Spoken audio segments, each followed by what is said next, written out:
જય શ્રી કૃષ્ણ મિત્રો, નિત્ય સત્સંગમાં આપ સૌનું સ્વાગત છે। આજે આપણે સાંભળીશું અષ્ટાદશી ગીતાનો પાઠ।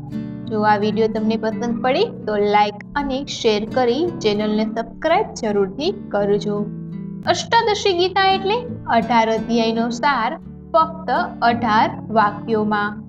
નિત્ય અષ્ટાદશી ગીતાનો પાઠ કરવાથી સંપૂર્ણ ગીતાનો પાઠ કર્યા જેટલું ફળ પ્રાપ્ત થાય છે।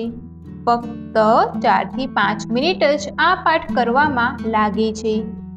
તેથી નિત્ય આ પાઠ કરવો જોઈએ કાં તો સાંભળવો જોઈએ, જેથી કરી ધર્મ, અર્થ, કામ અને અંતે મોક્ષની પ્રાપ્તિ થાય છે। તો હવે આપણે સાંભળીએ અષ્ટાદશી ગીતાનો પાઠ।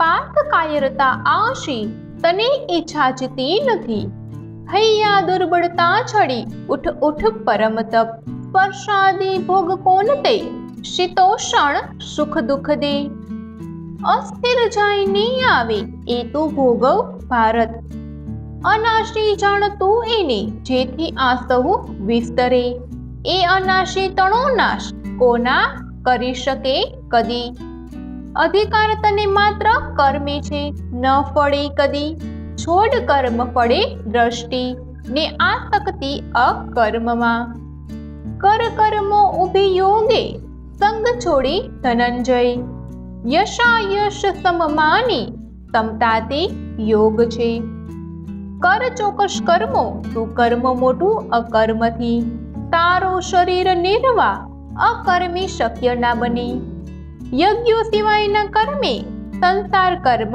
બંધન, યજ્ઞાથી કર્મ કોન તે અનાસક્ત રહી કર, અધ્યાત્મ બુદ્ધિથી અર્પી મારામાં કર્મ માત્રને, છાંડીને મમતા આશા નિરાવેશ બની લડ, બ્રહ્મા પણ બ્રહ્માર્ગે છે હોમ તો બ્રહ્મનિષ્ઠ તે, પામે છે બ્રહ્મને તો બ્રહ્મ કર્મ સમાધિથી, બ્રહ્મમાં કર્મ ધારીને છોડી આસક્તિ જે કરે, એ પાપે નહીં લે પાય પાણીમાં પદ્મ શો રહે, ઉદ્ધારો આપની આપ હણો ના નીચ જાતને, કાજે પોતે પોતાને બધું કે શત્રુ છે ખરો, એથી સતત તું મારી સુરતા રાખને લડ, મન બુદ્ધિ મને અર્પી મને નિશંક પામશે, કર ભોગ કે હોમ દાન કે તપ આદર, એ બધું પ્રિય કોન તે કર અર્પણ તું મને,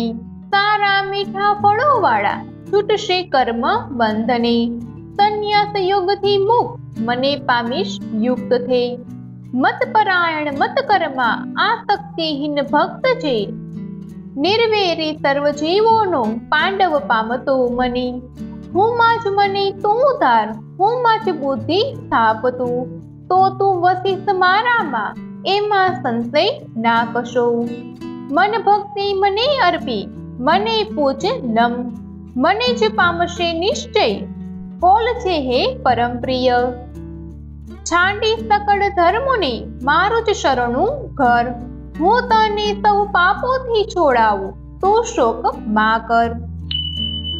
તો મિત્રો, આ હતો અષ્ટાદશી ગીતાનો પાઠ। શ્રીમદ ભગવદ્ ગીતાના 18 અધ્યાયનું સાર ફક્ત 18 વાક્યોમાં। નિત્ય આ પાઠ કરવાથી ભગવાન શ્રી કૃષ્ણની કૃપા પ્રાપ્ત થાય છે, કર્મ બંધનમાંથી મુક્તિ મળે છે અને અંતે મોક્ષ પ્રાપ્ત થાય છે। જો આ માહિતી તમને પસંદ પડી હોય તો વિડીયોને લાઈક અને શેર કરી ચેનલને સબસ્ક્રાઇબ જરૂરથી કરજો। જય શ્રી કૃષ્ણ।